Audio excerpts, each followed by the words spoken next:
In today's video, I'm going to teach you how to trade futures with Thinkorswim.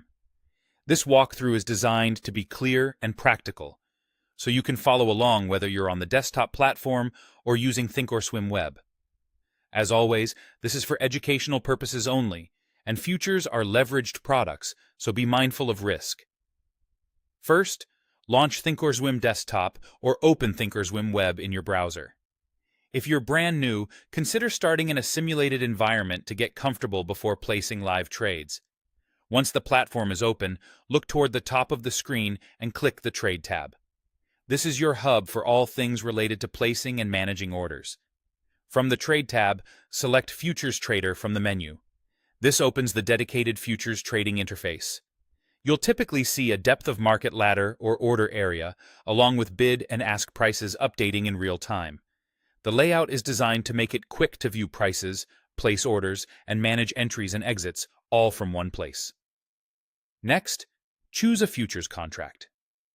Futures symbols on Thinkorswim begin with a slash. For example, /ES is the E-mini S&P 500, and MS is the micro E-mini S&P 500. The micros are smaller in size, which can make them handy for learning or for finer risk control. Type the symbol, such as /ES, into the symbol box to load that market. Once it's loaded, confirm you're looking at the correct contract month and that prices are moving as expected. It's also a good idea to be aware of trading hours and volatility for the market you've selected. Now you're ready to place a trade. In the Futures Trader or Active Trader interface, find the contract you want to trade. Decide whether you want to buy to go long or sell to go short. Then click the appropriate price on the bid or ask ladder or within the order area. Enter the number of contracts you want.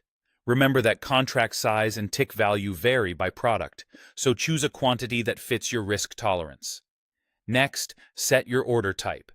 A market order aims to fill quickly at the current price, while a limit order lets you control the maximum price you'll pay or the minimum price you'll accept.